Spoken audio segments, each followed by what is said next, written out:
जय हिंद दोस्तों, मैं हूं आपका दोस्त केबी और डेली करंट अफेयर्स के एक नए वीडियो में आप सभी का स्वागत है। तो आज की इस वीडियो में हम 24 अगस्त 2020 से जो भी महत्वपूर्ण प्रश्न आपकी परीक्षाओं में पूछे जा सकते हैं उन सभी प्रश्नों को डिस्कस करेंगे। तो पूरा वीडियो बहुत ही ध्यान से देखिएगा। वीडियो के लास्ट में कुछ प्रश्न भी आपसे पूछे जाएंगे जिनके उत्तर आपको कमेंट सेक्शन में देने हैं। तो चलिए कल के प्रश्नों के उत्तर के साथ में आज के इस वीडियो की शुरुआत करते हैं। पहला प्रश्न मैंने आपसे पूछा था कि हरित पथ ऐप किसके द्वारा लॉन्च किया गया है। तो ये जो ऐप है इसे डेवलप किया है national highway authority of India ने और इसे हमारे रोड हाईवे और परिवहन मंत्री नितिन गडकरी जी के द्वारा लॉन्च किया गया। आशीष भाटिया तो ये नए डायरेक्टर जनरल ऑफ पुलिस बन गए हैं गुजरात राज्य के। ग्रीन एजी परियोजना इसकी बात करते हैं तो इसे शुरू किया है मिजोरम राज्य की सरकार ने। काउकाज 2020 या फिर कॉकेसस 2020 सैन्य अभ्यास की बात करते हैं तो इस वर्ष रसिया में इसका आयोजन किया जाएगा और एससीओ समूह के साथ लगभग 18 देश इस सैन्य अभ्यास में शामिल होंगे। और किस राज्य की सरकार के द्वारा विलेज एम्प्लॉयमेंट कमीशन में महिलाओं के आरक्षण को मंजूरी दी गई। तो ये राज्य है आपका मेघालय। तो बहुत सारे लोगों ने इन प्रश्नों का सही उत्तर दिया था। उन सभी के नाम वीडियो के लास्ट में मैं आपको बताऊंगा। और अगर अभी तक आपने चैनल को सब्सक्राइब नहीं किया है तो सब्सक्राइब करने के बाद में ऑल नोटिफिकेशन के ऊपर क्लिक कर लें जिससे आपको आने वाली हर वीडियो की नोटिफिकेशन मिलती रहे। इस वीडियो की जो पीडीएफ है वह आपको वेबसाइट के ऊपर भी मिल जाएगी दोपहर के 12 बजे के बाद में, या फिर इसकी जो पीडीएफ है वह आपको टेलीग्राम चैनल के ऊपर मिल जाएगी। टेलीग्राम पर आपको सर्च करना है केवी गुरुजी और इसे आप ज्वाइन कर सकते हैं। और वीडियो अगर आपको पसंद आता है तो इसे लाइक और शेयर जरूर किया करें।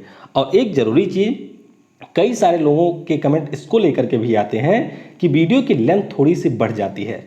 तो मैं आपको बताना चाहूँगा कि वीडियो में आप देखते होंगे कि मैं कोई इधर उधर की ज़्यादा बातें भी नहीं करता हूँ। कोशिश करता हूँ पॉइंट टू पॉइंट जो चीज़ें आपकी परीक्षा के लिए महत्वपूर्ण है केवल उन्हीं चीज़ों को डिस्कस करूँ।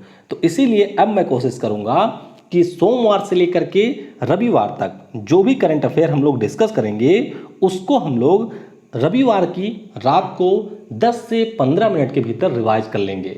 तो इस तरीके से जो लोग इस प्रकार से बड़ी वीडियो को नहीं देख सकते हैं वह केवल उस 10-15 मिनट के रिवीजन वीडियो को देख लेंगे तो उससे भी उनका काम चल जाएगा। तो चलिए अब शुरुआत करते हैं।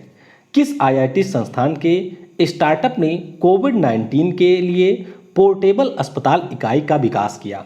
तो ये बनाया है आईआईटी मद्रास के स्टार्टअप ने। तो इस प्रश्न का ऑप्शन बी करेक्ट होगा। और जब भी आपको किसी भी शब्द के सामने पोर्टेबल लिखा मिले तो इसका मतलब यह है कि उसको एक स्थान से दूसरे स्थान तक ले जाया जा सकता है। तो ये हॉस्पिटल है, आप देख सकते हैं, इसको एक स्थान से दूसरे स्थान तक ले जाया सकता है। इसका नाम है मेडिकैम और आईआईटी मद्रास का स्टार्टअप है मॉडुलस जिसके द्वारा इसका निर्माण किया गया है। और फिलहाल के लिए अभी इसका यूज केरल के वायनाड जिले में किया जा रहा है। इसकी खास बात यह है कि इसमें आपको 4 सेक्शन ऐसे मिलेंगे।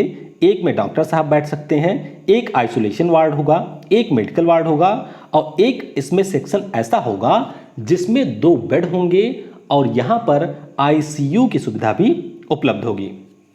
अगला प्रश्न है AINTT की 6ठी गोलमेज सम्मेलन का आयोजन भारत ने किस देश के साथ मिलकर किया है। तो इसका आयोजन भारत ने थाईलैंड के साथ मिलकर किया है। तो इस प्रश्न का ऑप्शन सी करेक्ट होगा। बात करते हैं यहाँ पर आसियान समूह की। तो सबसे पहले आपको यही ध्यान रखना है कि आसियान का पूरा नाम है association of south east Asian nation और इसका मुख्यालय आपको इंडोनेशिया की राजधानी जकार्ता में मिलेगा। और 2020 के लिए आसियान समूह का अध्यक्ष देश है वियतनाम। अब ये जो 6ठी गोलमेज सम्मेलन हुई है ये ASEAN Bharat network of think tank का गोलमेज सम्मेलन था और इसे भारत के विदेश मंत्रालय के द्वारा थाईलैंड के विदेश मंत्रालय के साथ में मिलकर के आभासी तरीके से आयोजित किया गया, यानी कि वीडियो कॉन्फ्रेंसिंग के माध्यम से ये आयोजित किया गया।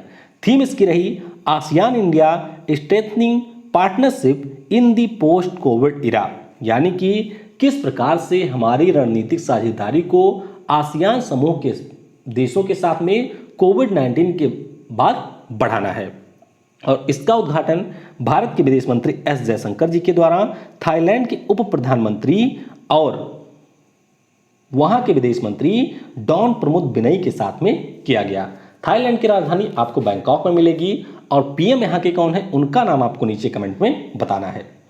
अगला प्रश्न है, USISPF द्वारा किसको 2020 लीडरशिप अवार्ड से सम्मानित किया गया?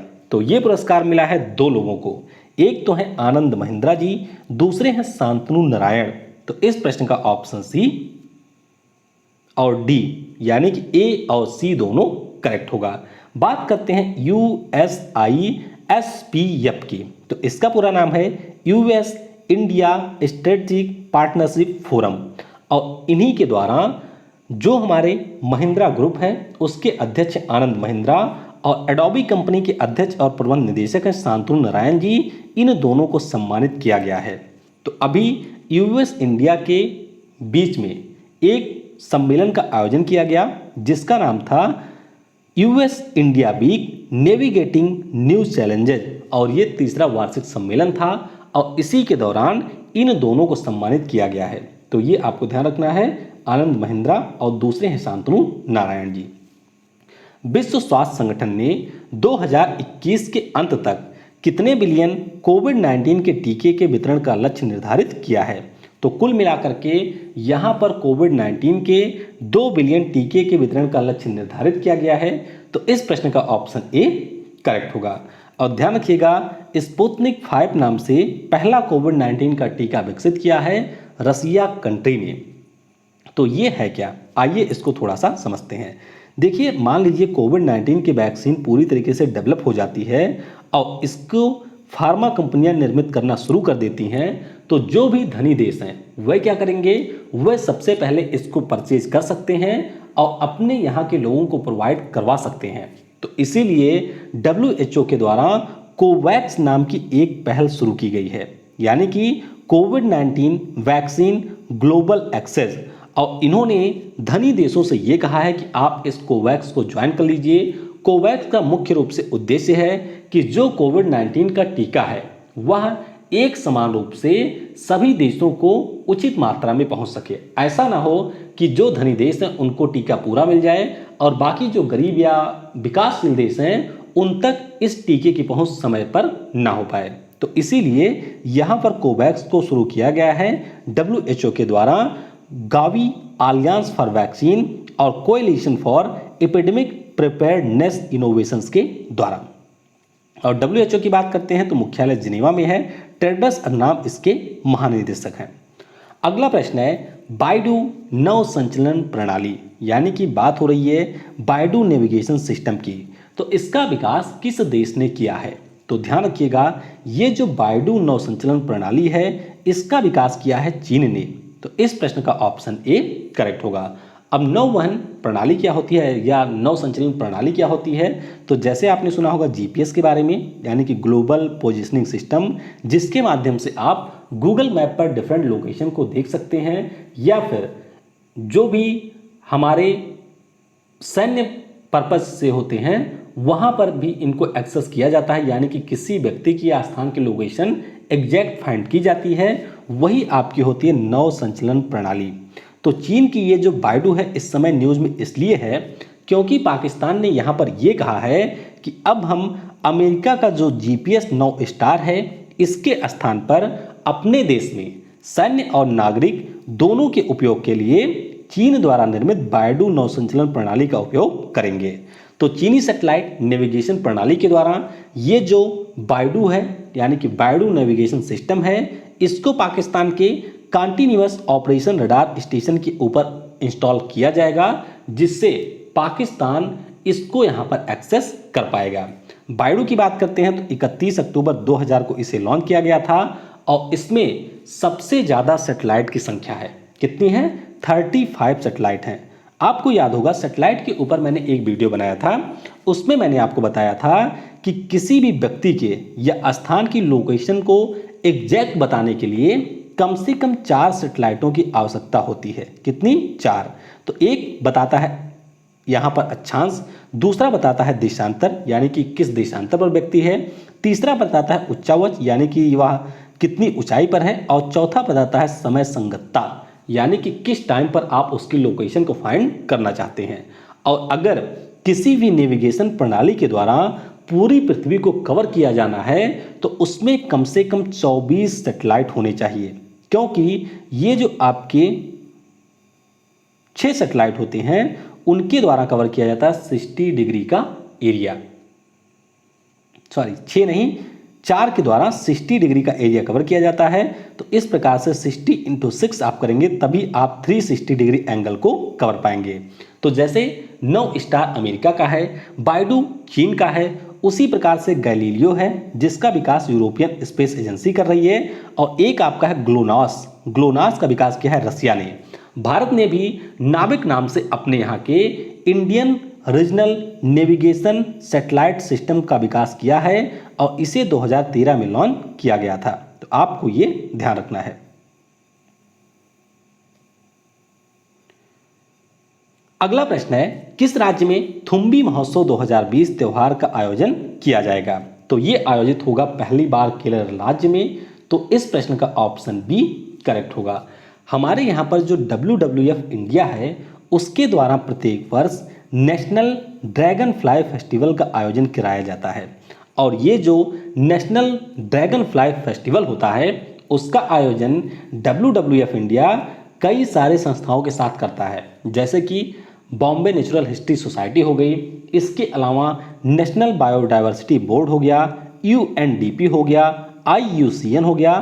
तो इस बार ये जो नेशनल ड्रैगन फ्लाई फेस्टिवल के अंतर्गत थुम्बी महोल सावन फेस्टिवल होगा, ये केरल में आयोजित किया जाएगा, और इसी के लिए WWF इंडिया केरल ऑफिस ने सोसाइटी फॉर ओडोनेट स्टडीज और थुम्बीपुरम के साथ में समझौता किया है। तो बस सिंपली ध्यान रखिएगा केरल में ये आयोजित किया जाएगा।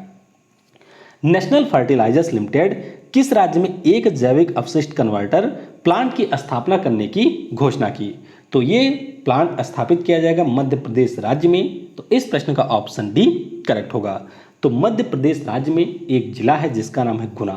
तो गुना में ही इस ऑर्गेनिक वेस्ट कन्वर्टर संयंत्र की स्थापना की जाएगी। अब ये कार्य क्या करेगा? तो ये जो वेस्ट कन्वर्टर होगा इसमें जब आप बायोडिग्रेडेबल कचरे को डालेंगे तो इन कचरे से 10 दिनों के भीतर वह खाद का निर्माण कर देगा, और यहाँ पर इस संयंत्र के माध्यम से एक दिन में 2 किलोग्राम कचरे को रिसाइकिल किया जाएगा। NFL की बात करते हैं यानी कि नेशनल फर्टिलाइजर्स लिमिटेड की बात करते हैं, तो भारत सरकार के अधीन यह एक मिनी रत्न वन कंपनी है। मुख्यालय है नोएडा में और इसके अध्यक्ष हैं वीरेंद्र नाथ दत्त। अगला प्रश्न है, नुआखाई त्योहार किस राज्य में मनाया जाने वाला त्योहार है? तो ये त्योहार मनाया जाता है प्रत्येक वर्ष उड़ीसा में। तो इस प्रश्न का ऑप्शन बी करेक्ट होगा। अब प्रमुख रूप से ये उड़ीसा में मनाया जाता है, लेकिन आपको ये भी ध्यान रखना है कि जो छत्तीसगढ़ राज्य है उसके दक्षिण में कुछ हिस्सों में भी ये मनाया जाता है। नुआखाई त्योहार की बात करते हैं तो मुख्य रूप से एक कृषि आधारित त्योहार है जो कि चावल के पकने पर हिंदी कैलेंडर के अनुसार भादो, जिसे हम लोग भाद्रपद माह कहते हैं, उसकी पंचमी को मनाया जाता है, यानी कि गणेश चतुर्थी के एक दिन बाद यह त्योहार मनाया जाता है। भारतीय खेल प्राधिकरण ने ई पाठशाला शुरू करने के लिए किस खेल संघ के साथ में एक समझौता किया? तो ये समझौता इन्होंने किया है ऑल इंडिया फुटबॉल फेडरेशन के साथ में। तो इस प्रश्न का ऑप्शन बी करेक्ट होगा। तो मुख्य रूप से इनका उद्देश्य होगा कि जो भी फुटबॉल से संबंधित खिलाड़ी हैं उनके भीतर रचनात्मकता को और बढ़ाया जाए, और इसके साथ साथ फुटबॉल के प्रति उनकी और ज़्यादा रुचि विकसित की जाए। ऑल इंडिया फुटबॉल फेडरेशन की बात करते हैं तो भारत में फुटबॉल का संचालन करने वाली ये मुख्य संस्था है। इसके अध्यक्ष हैं प्रफुल्ल पटेल। और बात करते हैं स्पोर्ट्स अथॉरिटी ऑफ इंडिया की, तो ये खेल और युवा मामलों के अधीन एक राष्ट्रीय खेल संस्थान है। 1982 में स्थापना की गई थी और इसके अध्यक्ष हैं संदीप प्रधान। अगला प्रश्न है, कौशल विकास के लिए कौशल विकास व उद्यमिता मंत्रालय ने किस मंत्रालय के साथ में एक समझौता किया है? तो ये समझौता इन्होंने किया है शिपिंग मंत्रालय के साथ में। तो इस प्रश्न का ऑप्शन डी करेक्ट होगा। अब समझौता हुआ है कौशल विकास के लिए, तो जो भी हमारे समुद्र के किनारे बंदरगाह होते हैं या फिर आपको वहाँ पर अन्य कम्युनिटी समुदाय के लोगों का उद्योग होता है, उसी के लिए यहाँ पर रहने वाले लोगों में कौशल विकास किया जाएगा, यानी कि कौशल को उनमें डेवलप किया जाएगा जिससे वे अपने आजीविका को और बेहतर बना सकें। कौशल विकास और उद्यमिता मंत्री हैं महेंद्र नाथ पांडे और शिपिंग राज्य मंत्री हैं मनसुख मांडविया। तो बस आपको ध्यान रखना है कि समझौता किन्होंने किसके साथ किया है। भारत के पहले निजी कंपनी द्वारा निर्मित रॉकेट जिसका नाम है पिनाका, इसका परीक्षण कहां पर किया गया? तो परीक्षण इसका किया गया है राजस्थान के पोखरण में। तो इस प्रश्न का ऑप्शन सी करेक्ट होगा। और पिनाका गाइडेड मिसाइल के बारे में आपने पहले भी सुना होगा। तो ये जो मिसाइल है वो मुख्य रूप से हमारे देश में बनाती है DRDO, लेकिन इसी वर्ष DRDO के द्वारा जो हमारे देश में अन्य रक्षा क्षेत्र की निजी कंपनियां हैं उनको कुछ टेक्नोलॉजी ट्रांसफर किया गया था। जाहिर सी बात है, अगर कोई कंपनी किसी भी इस प्रकार के हथियार को डेवलप करती है तो उसके लिए उसके पास में पूरी टेक्नोलॉजी होती है, यानी कि कैसे कैसे इसको डेवलप किया जाता है। तो इसी टेक्नोलॉजी को इस वर्ष DRDO ने साझा किया था इकोनॉमिक एक्सप्लोसिव लिमिटेड के साथ में। तो अब इकोनॉमिक एक्सप्लोसिव लिमिटेड के द्वारा इस रॉकेट का निर्माण किया गया है। ध्यान रखिएगा,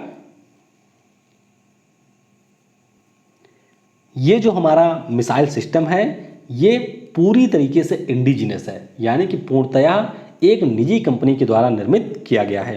पिनाका रॉकेट सिस्टम की अगर हम लोग बात करते हैं तो इसमें आपको 2 पॉड देखने को मिलेंगे। ये आप देख सकते हैं, ये एक पूरा हमारा सिस्टम है जिसमें आपको 2 पॉड देखने को मिलेंगे और एक एक पॉड में यहाँ पर 6 मिसाइल होती है, यानी कि कुल मिलाकर के इसमें 12 मिसाइल इंस्टॉल होती है। और इसके द्वारा 700 गुणे 500 मीटर का जो क्षेत्र है उसको पूरी तरीके से डिस्ट्रॉय किया जा सकता है। और पहली बार इस पिनाका मिसाइल में एडवांस नौवहन और नियंत्रण प्रणाली भी शामिल की गई है। इसकी रेंज वर्तमान में है 40 से 75 किलोमीटर के बीच में, लेकिन आगे चल के इसे 120 किलोमीटर तक बढ़ाया जाएगा। किस राज्य की पुलिस द्वारा बुजुर्गों के लिए एक संकल्प बुजुर्गों के नाम अभियान की शुरुआत की गई? तो ये अभियान शुरू किया है मध्य प्रदेश की सरकार ने। तो इस प्रश्न का ऑप्शन ए करेक्ट होगा। तो मध्य प्रदेश में एक जिला है जिसका नाम है छतरपुर। तो इन्हीं जिलों के जो पुलिस हैं उन्होंने अपने यहाँ के आदर्श वाक्य, यानी कि जो भी पुलिस का आदर्श वाक्य है देशभक्ति जन सेवा, उसी के अंतर्गत एक संकल्प बुजुर्गों के नाम नामक पहल की शुरुआत की है। और इस पहल के अंतर्गत ऐसे बुजुर्ग जो कि घर में रह रहे हैं या फिर जो जिले के असहाय लोग हैं उनकी सहायता पुलिस के द्वारा की जा रही है। और छतरपुर जिले के बारे में मैंने आपको बताया ही था कि कोविड-19 के मद्देनजर संजीवनी नाम के वाहन को भी यहाँ पर लॉन्च किया गया था।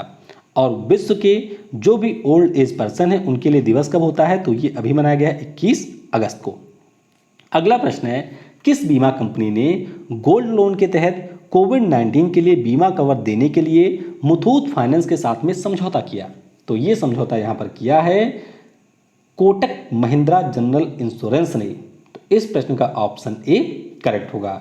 तो मुथूट फाइनेंस आपको पता होगा कि गोल्ड लोन इनके द्वारा दिया जाता है और अब कोटक महिंद्रा जनरल इंश्योरेंस ने इनके साथ समझौता किया है जिसके अंतर्गत ये अपनी बीमा के ऊपर 1 लाख का कवर देंगे गोल्ड लोन के अंतर्गत। कोटक महिंद्रा बैंक की बात करते हैं तो इसका मुख्यालय मुंबई में है। MD और CEO हैं उदय कोटक, जो कि भारतीय उद्योग परिसंघ के भी नए अध्यक्ष बन गए हैं। अगला प्रश्न है, भास्कर मैती जिनका हाल ही में निधन हुआ किस खेल से संबंधित हैं? तो ये एक फुटबॉल खिलाड़ी थे। कुछ समय तक ये कई टीमों के कोच भी रहे हैं और 1975 से लेकर के 1979 तक संतोष ट्रॉफी में इन्होंने महाराष्ट्र का प्रतिनिधित्व भी किया था। तो अब इनकी डेथ हो गई है। तो यहाँ पर हम लोगों ने करंट अफेयर को डिस्कस कर लिया है। आइए अब उन लोगों के नाम जान लेते हैं जिन्होंने कल के प्रश्नों का सही उत्तर दिया था। तो शांतनु सिंह सेंगर जी, खुशबू राय जी, शिवम वर्मा, हितेश शुक्ला, राजकुमार निषाद, विवेक कुमार सोनू, गार्गी कपूर, सिमरन सिंह, राहुल सिंह, सद्दाम हुसैन, मनोज परमार, 2 बार ईशानी, अशोक पुरी, शुभांकर कुमार, अमित राय, गुंजन वाजपेयी, निशी वाजपेयी, उसके अलावा रमन राजपूत हैं, प्रवीण गरवाल हैं, विनीत तिवारी और सौरभ कुमार हैं। तो जैसे इनमें कई सारे नाम तो ऐसे हैं जिनके द्वारा काफ़ी समय से कमेंट किया जाता रहा है और यही लोग मुख्य रूप से इंस्पायरेशन होते हैं, जो कि एक एजुकेटर के रूप में मुझे भी मोटिवेट करते हैं कि मैं आपके लिए बेस्ट से बेस्ट कंटेंट ला सकूं। बाकी अगर हम लोग बात करते हैं तो दिल से दिल्ली तक स्वाति परमार जी, मारुत चौधरी, रविकांत सिन्हा जी, अविनाश यादव, दाब, अब दाब है या दब है पता नहीं क्या नाम है इनका, बहुत हार्ड, परविंदर राजपूत, सोमिल कटियार, मनी यादव, शुभम, अनूप, विश्वजीत साधु और आपकी हैं मधु सिंह। तो इन लोगों के द्वारा भी प्रश्नों के सही सही उत्तर दिए गए हैं। तो आप सभी को बहुत बहुत धन्यवाद और कोशिश करिए कि अपने मन से, भले प्रश्नों का उत्तर गलत हो जाए लेकिन अपने मन से बिना किसी का नकल किए ही प्रश्नों का उत्तर देने का प्रयास करिए। आज के वीडियो से आपके लिए प्रश्न है, काला सागर में किस देश द्वारा एक विशाल गैस के भंडार की खोज की गई है, यानी कि नेचुरल गैस के भंडार को खोजा गया है। मारियप्पन थंगावेलु को इस वर्ष खेल रत्न पुरस्कार से सम्मानित किया गया, तो ये किस खेल से संबंधित है। सोहराई खोवर पेंटिंग के लिए किस राज्य को जीआई टैग दिया गया। रजिस्ट्रार जनरल की रिपोर्ट के अनुसार वर्ष 2018 में भारत में शिशु मृत्यु दर क्या रही है। और राष्ट्रमंडल यानी कि जो आपका कॉमनवेल्थ ऑफ नेशन है, इसमें कुल कितने सदस्य देश हैं और इसमें शामिल होने वाला आखिरी देश कौन सा है, तो इसके बारे में आपको बताना है। Thanks for watching. जय हिंद, जय भारत और सबसे जरूरी, पढ़ेगा भारत तो बढ़ेगा भारत।